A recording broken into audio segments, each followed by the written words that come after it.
Okay, so let's start it. So hello everybody, and thank you for joining us today. My name is...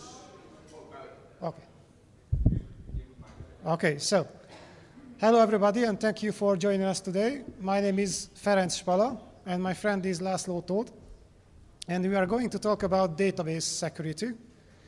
But please note that this is the last SQL injection in our presentation.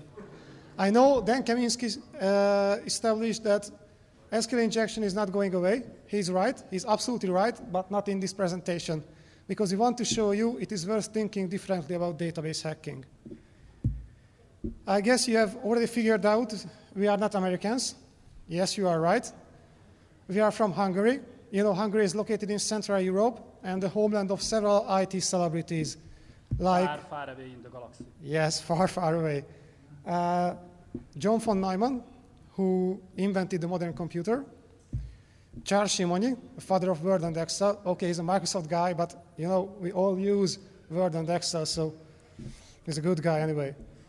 And Mark Zuckerberg. Okay, it's not true, but his dog. And he's really cute anyway. Hungarian Puli. Yeah, so if you want to feel like a billionaire, buy a Hungarian dog. But what we have for you today, we have 4 different topics from 4 different words. First, hacking the Oracle client. We will show you some tricks. It's some kind of post-exploitation, you know? So what are your options if you hacked a database administrator workstation, for example? And then we move to network level. And we will show you how to hijack live Oracle connections. Then we play a little with OraDebug and Metasploit. And last but not least, we show you some tricks from the Microsoft world as well. But first things first, hacking the Oracle client. We did some research on the #1 Oracle client driver called OCI, and we found some really interesting things. And yes, we are talking about client-side hacking. We are talking about driver hacking. And yes, this is DLL injection. And I know DLL injection is pretty old. I mean, every little kid can inject his DLL into any process. Not a big deal. Furthermore, the OCI driver ships with its symbol file. So it's really easy to debug. It's really easy to identify the connect functions in the OCI driver. So it's not so good, but so boring. You may say that. And I show you why. All you have to do is debug the OCI driver. You know, it's a piece of cake, as I mentioned before. Identify the interesting functions. I recommend 2 for you. The first one is OCI auth set. And it is called every time when a username or a password is passed from the client to the driver. I mean, password in clear text. The second one is OCI server attach. It is called when other connection parameters like IP address, port, or service identifier is passed from the client to the driver. So these 2 functions is a really good start. OCI is written in C, so you have to do some memory kung fu. You will find a lot of pointers in the OCI driver. But that's all. So you can implement your own versions of these functions. You can wrap up your DLL, you know, write or download a piece of code for injecting and function redirection, and that's all.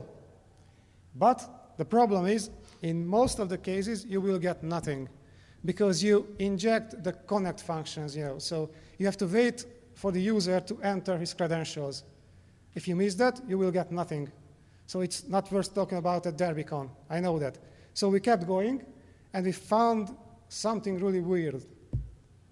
It is possible, not the cat, but he's weird too. So it is possible to get the username and the clear text password from a single SQL statement execution. Every time when a user executes a select, insert, update, anything, you can steal his username and password. There is a function called OCI statement execute. Remember this function, it is your friend. Because, it's a screenshot from OliDebug. because in every hacker presentation, there must be a screenshot from a debugger. So here it is. We set a breakpoint to OCI statement execute, and we are interested in its first parameter. It's a pointer, of course. If you follow that pointer, you will get an OCI structure. In this structure, there is another pointer. What a surprise. Follow this one, and you get another OCI structure. But in this one, if you take a look at this area, you may find another pointer. But this one points to the username. I mean, username in clear text. No more magic required. If you follow this pointer, you get the username. The next byte is the length of the username. The next byte is a marker. Next 8-byte block is an encryption key. And guess what? The remaining part is the encrypted password. So what's the wrong with this picture? You got the encryption key. You got the encrypted password. Only one thing is missing, the encryption algorithm. And guess what? This is DES. Because DES is the favorite encryption algorithm of Oracle.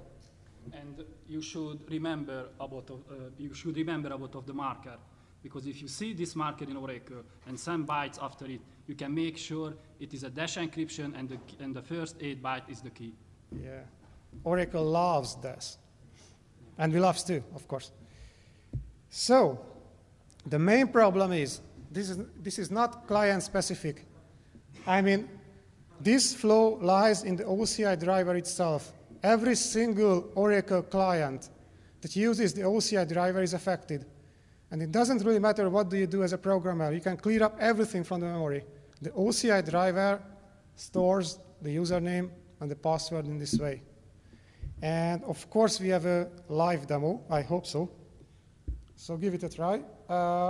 We implement this whole OCI stuff as a Matterport extension, because we love Matterport and we love Metasploit. Here is the victim machine. As you can see, it's an Oracle client. Oh, so as you can see, it's Todd, a well-known Oracle client. The user has logged in, so I can run SQL queries, for example. So there won't be any login. And take a look at the attacker. Here is our Matterport session. I mentioned this is a post-exploitation technique, so we somehow gained our Matterport session. All we have to do is search for the Oracle client process. Yes, here it is. We need the process ID, and we migrate into that process, if I remember well.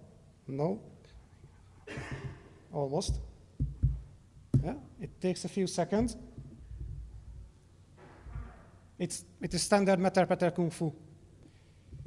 And we load the OCI Oralog Matterport extension.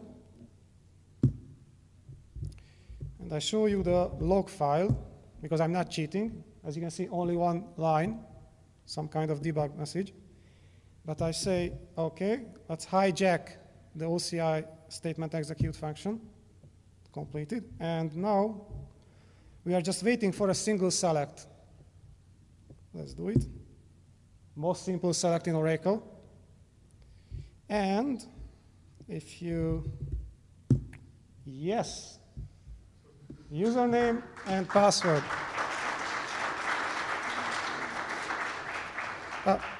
By the way, we got the select as well, but who cares? I mean, we got the username and the password. But this is just the beginning, and let's move to network level with Laszlo. I just clean up everything, and there it go. Okay. Thanks, Ferenc. Hello, everybody. Let's move to the server side, and let's see why we can talk about the hijacking Oracle session. History. In 2009, I released a tool called PythonS Proxy. It had many features. For example, it was able to hijack the Oracle sessions. You will see how later. it was able to downgrade authentication protocols. For example, in the case of JDBC, it was able to downgrade the oldest AES-based protocol to the newest AES-based protocol to the oldest DES-based one. And it was able to log authentication data for offline brute forcing for John Doe repair and Worout BF. Everybody should heard about the second main event, the TNS Poison attack, which was released because of a communication glitch between the Oracle and the researcher. So Yoxin Correct, I hope I pronounced the name well, released a great research paper and a working proof of concept code. Both tool has its own limitation from certain point of view. In case of PyTNS proxy, you have to somehow convince the client to connect to the proxy. You can do this with the classic barcache poisoning and some IP tables kung fu, meaning port redirecting, so the typical transparent proxying stuff. The working proof of concept code has a very serious limitation. Of course, it's a proof of concept code. It can handle databases with only 6-character long service identifier. But what are we talking about? So in Oracle, there is a listener process, and the listener process is responsible to handle the network connection. After the initial connection setup, the listener starts a new Oracle process and hands over the connection to this newly started Oracle process, and the Oracle process will handle the authentication and data exchange. In a clustered environment, the listener process is responsible to redirect the client to the given Oracle instance. And the databases can say to the Oracle listener, hey, I'm registering, I can serve this service identifier and this port and this IP address. And the main problem with this register communication, it doesn't have any authentication in it, which means anybody can send register communication to the listener, and the listener will accept it even if it is a standalone Oracle configuration. So how it looks like, TNS Poison sends its register communication, and when the victim tries to connect to the listener, it will be redirected. Of course, just certain percentage of the clients will be redirected, because the oldest instance in the cluster environment will receive still connection. So the client will be redirected to an attacker-defined IP address and port. And if you have a right tool, and the TNS Poison has a proxy tool, the TNS Poison proof of concept code has a proxy tool, you can forward every packet to the database server, so the connection goes through you, so you can do anything with it. And the main message, there is no patch for this one. And it won't be in the near future, or it will be in the next version of Oracle, which will become in the next month or until end of the year. Okay, as I already mentioned, you can redirect a certain percentage of the Oracle clients. The traffic goes through you, so you can do anything with it, sniff it, alter it, or you can send your own SQL commands. But how? And this is where PyTNS proxy can help you. How it works, TNS Poison sends its register communication. When the victim tries to connect to the listener, it will be redirected, and every packet will go through the PyTNS proxy. As simple as that. In the TDS protocol, there is a quit message. When the client sends the quit message, PyTNS proxy won't send the quit message to the server. Instead, it starts a new thread and waits for the connection. An attacker can connect to this thread, and the thread will simulate the initial connection setup, simulate the authentication, and when the attacker sends a SQL query, the SQL query will be forwarded on the same connection and on the same socket that was used by the victim, which means when the server receives the SQL query, it will be run in the name of the victim. And because of the simulation stuff, you can use Oracle, the normal Oracle client as an attacker, of course with some limitation. So you can execute SQL commands in the name of the victim, and we have a live demo for that also.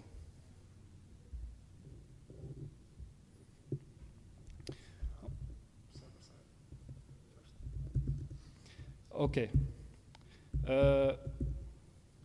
As I already mentioned, the TNS Poison proof of concept code has this limitation for the 6-character long service identifier. Therefore, I developed the Metasploit module that doesn't have this. So the maximum length of the service identifier is 12.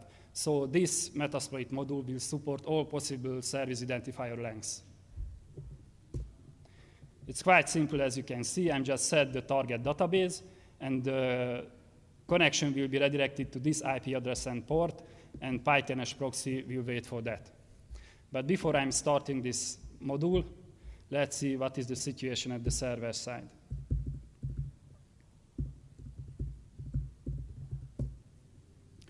As you can see, this listener serves this service identifier with just one instance, and that instance is a local server. Let's run the module. And just see that you don't need username or password to do that. So it's just the IP address and the port and the service identifier. Of the Oracle, yeah. And let's check out now. And as you can see, this seed now has 2 instances, and one of the instances is a remote server, and all of the communication or some percentage of the client will be redirected to this IP address and port. As simple as that. Okay, let's try to connect to this Oracle.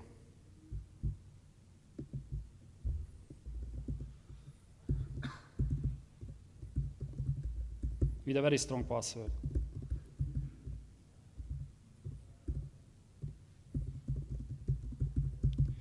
As I already mentioned, a certain percentage of the victim will be redirected. So we have to do this a couple of times until we will be redirected. And we just redirected. I know this because of the slide delay. If we check, so I just tried to connect it to the Oracle server, but now I'm connected to the PyTNS proxy. You can see this from the logs. As you can see, all the communication will be forwarded to the original database server.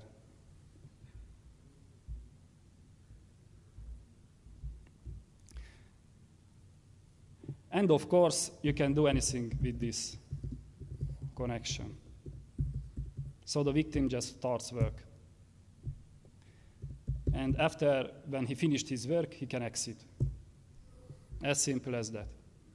But now, as you can see, a hijack thread just started that waits for connection on this port and says to you, you have to use this client on Windows, this version of client on Windows. So let's connect to the hijack thread from the attacker machine. You have to use this static username and password while you connect to the hijack thread because of the authentication simulation. But this user doesn't exist in the database, in the target database. Believe us, it doesn't exist. As you can see, we just connected. Let's issue the whoami command. Okay, the attacker should know the SQL language. And we are the sys user. So we successfully, here it is. We are the sys user. We successfully hijacked the connection of a sysdba user. Why we just try to log in with this username and password. Okay then. So now after this, so some notes. As I already said, you have to use same client version that the client used. Use the proxy test username and password while you connect to the hijack thread. But because there is some security you have to do this because there are some security measurement at the client side of the Oracle. But you can switch off that security measurement with the sysdba. After the talk, I can show you how it is working. You have an easy-to-use Metasploit module now for the TNS poison attack. So you can use it, feel free. And you can already download our tools from our website. So you have the link at the end of the presentation. In a complex Oracle installation, might be global database ID is used. In that case, more test is needed from our side. Okay, so you already hijacked an Oracle connection. And if you are lucky enough, as I was in the demo, you hijack the sysdba connection. From this point, you can use the OraDebug programming language to escalate your privilege further or hide your presence. And everything can be done in a Commodore 64 style. You will understand why. History. David Lichfield showed how can you use the ORADEBUG command to run operating system level command. In the same year, I showed how can you do this in a much simpler way. And I showed how can you switch off the audit in the Oracle database, the sysdb audit and the normal audit also. And even I showed how can you switch off the password validation in Oracle and Windows. So mainly just backdoored Oracle, and you can log in with a good username, but with the wrong password. But what is it? So ORADEBUG is a simple command that can be called from SQL Plus. It can be accessed by sysdb only, but we're talking about the post-exploitation phase, but anyway, we just hijack the sysdba connection. Everything is logged in a trace files in case of ORADEBUG, but it can be accessed by sysdba and you can delete it. So you can hide your presence, or you can switch off this usage. And there are two very useful functions for an attacker. You can call any function that is accessible from the Oracle executable. And you can write the Oracle process memory. Of course, you can read it. So yes, you have arbitrary memory write and execution. So the holy grail of exploit developers. So this is how can you switch off the sysdb audit or the normal audit. Of course, the address is dependent on the given version, but later I'm going to show you how can you switch off the sysdb audit without the memory address. And as you can see, we are using the poke commands, subcommands, to write into the Oracle memory. And this is how easy to run an operating system command. We're just calling the system API. The trick is you have to use tab instead of spaces, because ORADEBUG thinks or assumes a new parameter after the space. So you use tab, and Windows or an Unix system, you can use the $ifs trick. And this is why are we talking about the Commodore 64. In the ancient time, the Commodore 64 memory was manipulated with the peek and the poke command, just we are doing now in the Oracle world. So Commodore 64 1982 vs Oracle 2012. The same methods. I received this screenshot from Peter Sir when he just presented about the virus past, present, and future. So this is the future. Okay, anyway, but so the example. So the sysdb audit is used when a user is logged in, and it is logged in as a sysdb, and all of his actions will be logged. It is very important in Oracle world, because the sysdb is the highest privilege in Oracle. There is a parameter called audit sysoperations. It is an initialization parameter that can be used to switch off or on the sysdb audit. And as you can see, you cannot switch off this parameter while the database is running. Of course, you can switch off in the SP file, just add the scope equals SP file to the alter system command, but you cannot do this while the database is running. But you can do this with ORADEBUG at the bottom of the screen, because this parameter is a variable in the system global area. And the ORADEBUG setvar subcommand can be used to manipulate these variables, so you should set it to 0, and you can do anything you want. Your presence will disappear from Oracle. Okay, until now everything was history. What is the new things here? The new things that we just developed the Metasploit library or core mixin that simulates a Linux 32-bit client for the given version of servers that you can see on the slide and runs ORADEBUG commands. And based on this module, we develop a command execution module and a payload execution module, because we have arbitrary memory write and execution. And of course, we have live demo for that. So we don't need the redirection anymore. And let's start with the execution. As you can see, it's quite simple. Setting up the target database with a sysdba username and password. And here it is, the command. I'm using the $ifs here because I couldn't figure out how to add tab character to the MSF console. Anybody? And so the module will replace $ifs with tab. But I'm going to show you I'm not cheating. So on the server, there is only 2 users, administrator and guest. And let's run the exploit. So the function returned with 0, so everything went smoothly. As you can see, we just sent over the net user oradebug add command. And if we check on the server side, we have this new shiny oradebug user through Oracle. As simple as that. But we have another stuff.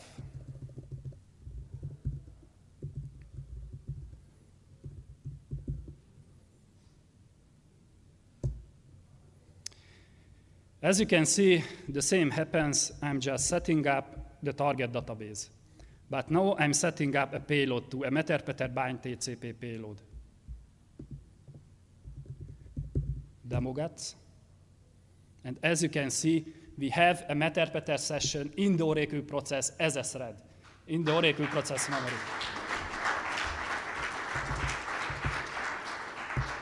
So it's obvious this is the database. Okay, but how can we use, for example, this module through a hijack thread? There is a variable in this module called export, and I'm setting this to true. It won't connect to the remote database. Instead, it will create a file with the necessary oradebug poke command, a SQL file. For this, I need an address. And now you will learn how the module works.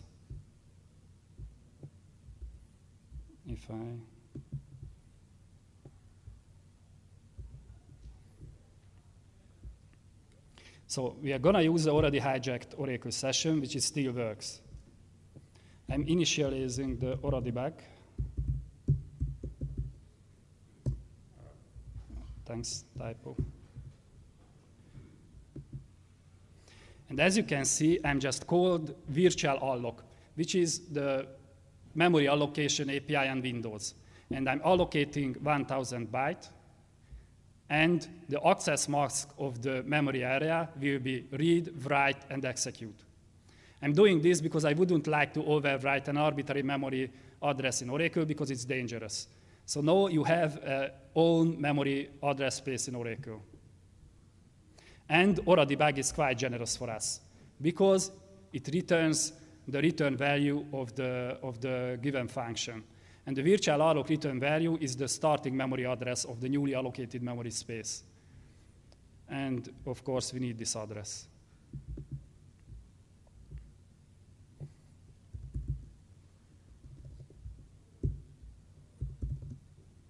Just if somebody at the back.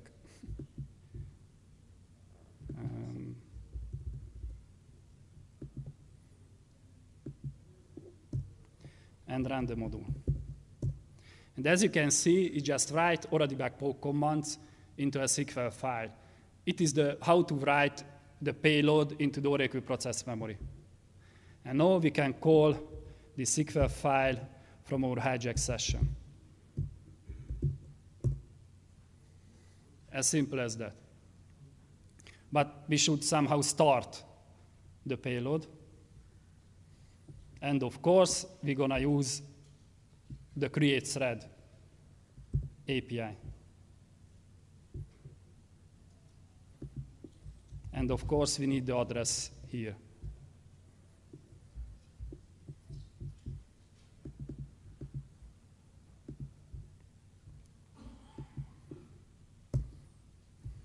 And as you can see, the session is still running. So the Oracle survived this.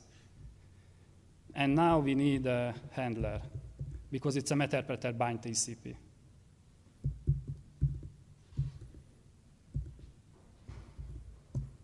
And we have a new Meterpeter session in the Oracle process memory through a hijack session. So as simple as that. But we are not finishing here. At the beginning of the presentation, Ferenc showed you what kind of function should be redirected or hooked at the client side. There are two other interesting functions that can be hooked at the server side also. And these two functions is used when the Oracle authenticates and the password encryption happens and the password decryption happens. And we have a tool or a Meterpeter extension load, for that one. And let's hook that two functions. From this point, if anybody logs into the Oracle, his password will be logged in a log file. I hope the log file is it's empty. Yes, it's empty. Okay, but we have a hijack session. It would be great if somehow we have the sysdba password, the sysuser password. We have his session, but if he can somehow has his password, it would be awesome. Let's do that. So how can we do that if we already have this authentication hooking stuff? The most simple way is somehow force the database to authenticate to itself through the hijack session. The most simple way is create a public database link named remote and using the given database service identifier. Because if you are using the given database service identifier in this command, the link will point to itself. So when I'm issuing a select against this newly created database link,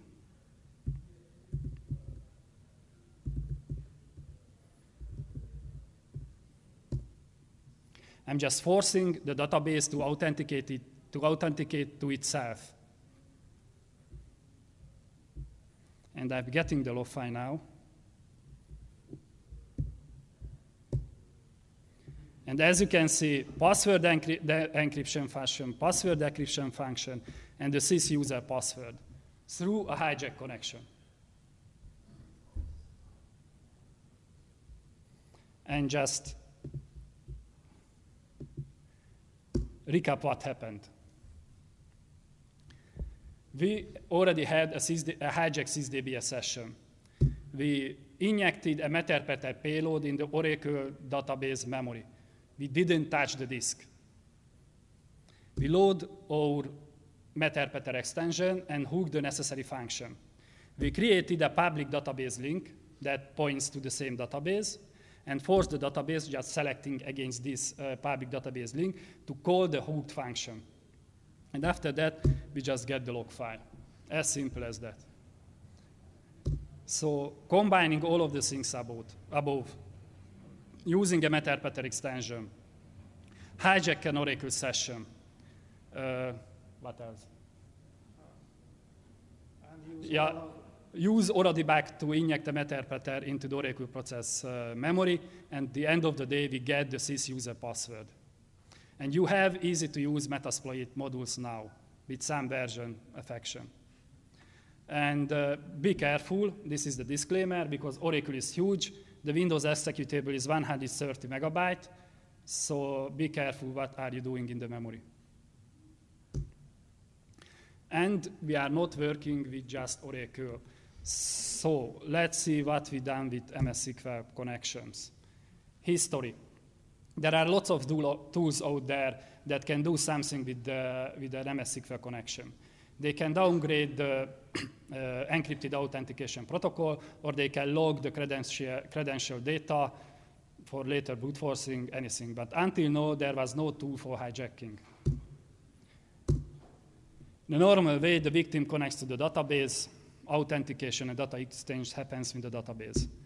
You can initiate a classic ARP cache poisoning attack, IP tables kung fu, and you can convince the client connects through the TDS proxy.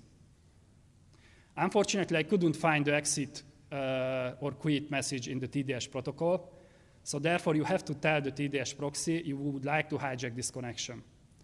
In this way, the TDS proxy will close the connection to the victim, but won't close the connection to the database server. Instead, starts a new thread, and when the attacker connects to the thread, the authentication will be simulated, and when the attacker sends a SQL query, it will be forwarded to the database and the same connection that was used by the victim, so the SQL query will be run in the name of the victim. And because of the simulation, you can use the normal MS SQL client here as an attacker. So this is Microsoft Word. So the TDS proxy has a graphical user interface.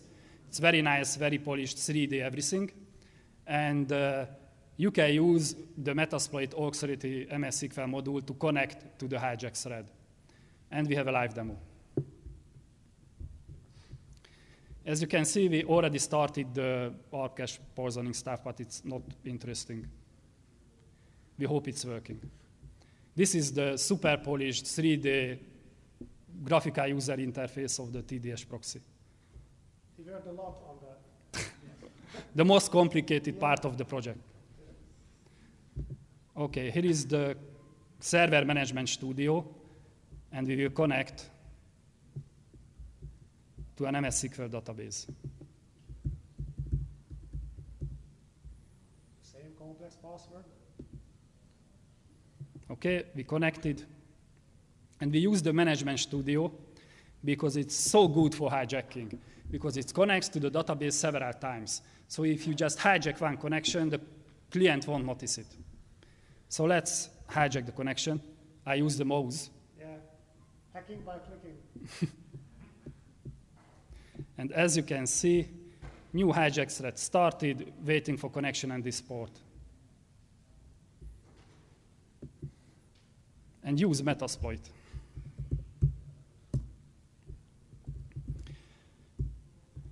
The first example is the most simple Metasploit auxiliary module against the MS SQL servers, which is just issues a simple select. And as you can see, we are connecting to the hijack thread. The password is not important. And exploit. And as you can see, through a hijack thread, I just downloaded the username and the password hashes from SQL. Yes, not important. Absolutely not important. Password is not Because you have a hijack connection. You are after the authentication, and the thread simulates the authentication to you. And there is no any super magic cryptography in the, if you remember the XORing 0xA5 bits against the MS SQL password, why he goes through the network. So I'm just simulating that part. But it's not important because the thread will say as, okay, the authentication was successful, do your stuff. Okay, but you can use the another Metasploit extension, or sorry, auxiliary module, just for the demo, because in every MS SQL hacking presentation, there should be the XPCMD shell. And this auxiliary module just supports that one. So I'm doing the same. And as you can see, it was successful. So through the hijack session, we just called, or hijack connection, we just called the XPCMD shell. So as simple as that. And as you can see, I just connected to the hijack thread several times. So the attacker go home or buy a SQL book and come back and connect again to the hijack thread.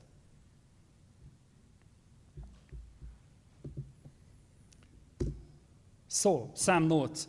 We have to modify the MS SQL core mixin to work, to add some support for the newer protocols, because everything was tested on the MS SQL 2012 and 2008.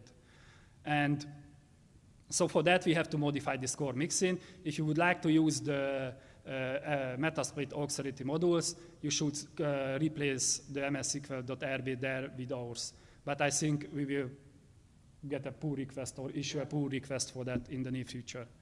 You have to use the same client version that the client used if you are using the MS SQL clients to connect to the hijack thread. The TNS protocol is a quite huge animal. The TDS protocol is not so complex, but still complex. Or the clients are, I don't know, sensitive. And as I said, you can use the Metasploit auxiliary MS SQL modules. And this is the unnecessary slide, but every hacker presentation needs some network packets in it. So this is the network packets that you receive after the successful authentication MS SQL. And you can see a version number in it. And I'm using the version number, and yes, I fulfill the requirements to show code. I just added this two-line msql.rb to have this version information in the module, in the core mixin, and later on you can make decision regarding this version number. But as I said, it's not important. Okay, so we have still time. Summary. There was no SQL injection in this presentation, and we are very proud of it. We showed you what can you do at the client side with the DLL injection in the OCI driver. We showed you how can you really hijack an Oracle session with help of the TNS poison and PyTNS proxy. We showed you how can you use the Commodore 64 style to inject Meterpreter into the Oracle process memory. Don't touch the disk. And I think we proved we don't deal with just Oracle, so we are not just Oracle guys. Okay, and I hope everything that we just showed you, proof or point, it will think differently. Okay. But one more thing. So guys, we know that our presentation wasn't sexy because it doesn't have any supercharged SQL injection in it. This slide does not exist. Anyway, be patient. Anyway, this just how can you run operating system level commands through simple select in Oracle.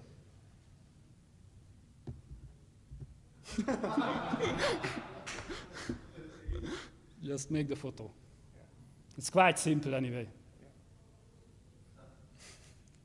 Nothing complicated in it. But this slide does not exist in our presentation. Okay. Did you have it? But anyway, so you don't have to make the photographs because the presentation on the internet now. So sorry, I didn't mention it. You can download it. So you will see the URL. So you should photo that slide. Okay. So, but we didn't show you any HTML5 JavaScript trickery or any mobile stuff. But we can help on the mobile stuff. If you have my mobile phone with me. Show you that. Yeah. We have a fully paged Oracle server. Yeah. This is the resource monitor of this server. As you can see, the CPU usage and the memory usage. And we have a very nice Android application. It's very complex. Yeah. A big red button. And hope. I'm just pushing the button. Yep. Whoa.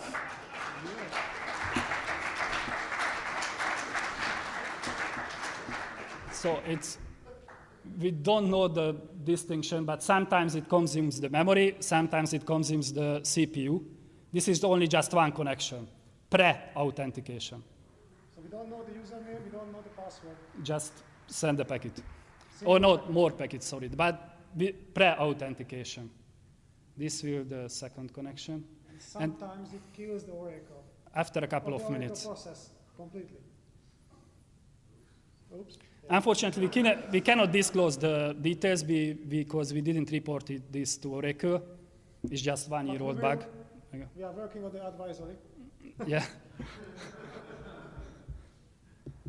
For a year. For a year now. Sorry? Yeah. Okay, so some references. Anybody from Oracle?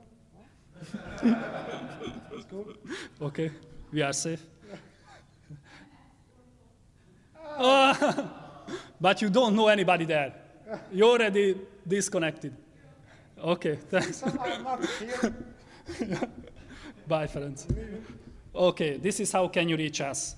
And get all goodies from that side. Yeah. And thank you very much. And you can download the slides also. Yeah. So just check it out. It's quite big now because we leave the animation in it. So it's 102 pages or something like that. So be patient. Yeah. Okay, anyway, so thanks for your coming. If you have...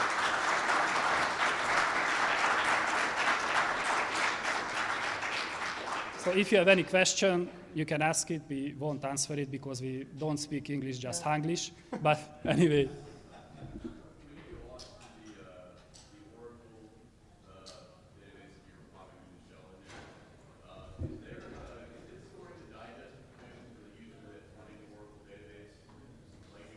Sorry, can you just come forward and ask?